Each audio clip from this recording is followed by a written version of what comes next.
sabi ko, Lord, kung kaloob mo sa akin na makaalis ako, papasalamat ako sa iyo. Pero may binitawan akong salita sa Panginoon na hindi lang pala talaga mga kapatid niya. Porket nabaptize na tayo, hanggang doon na lang. Hindi pala. Kailangan, ang purpose ng Panginoon, yung sinabi nga doon sa kanta na, yung may nakakalim na, God's eternal purpose is to have a group of people created in His image and His likeness, to be filled with His life and express and represent Him. Ayun mga kapatid, no? Pag once na nabaptize tayo sa pangalan ng Panginoon, yung lumang pagkataon natin na bago na, nailibing na. So, ando na, papasok na yung konsensya. Ito, bago na ako. Kailangan ko na iwaksi yung lumang pagkatao. Ayun mga kapatid, na isip ko, siguro, ito talaga yung purpose ng Panginoon. Right. Makarating ako dito sa Hong Kong para ma-rebaptize ako, para maiwanan ko lahat ng mga lumang tao. Lahat ng mga nagawa ko noon na pinaliwala ko ang Panginoon noon. Pero salamat pa rin sa Panginoon kasi dinamit pa rin ako ng Panginoon. So, nung nakapasok na ako dito mga kapatid mo,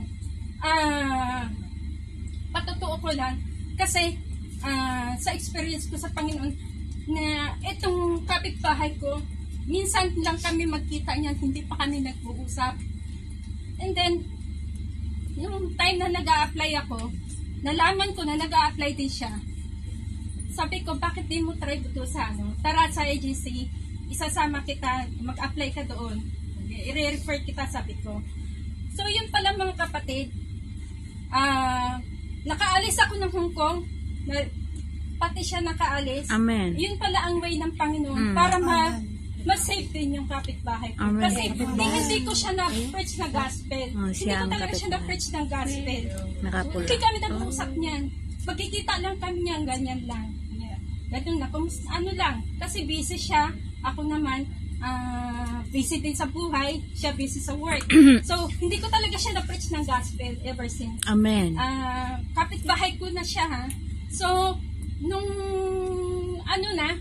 makaalis na ako, sumunod na siya. Yun pala ang way ng Panginoon para madala din siya sa pagbabawi. Amen. So, ginamit talaga na talagang, yun lang na ko sa sarili ko, no? Whatever happens in our life, talagang patuloy lang, padayon.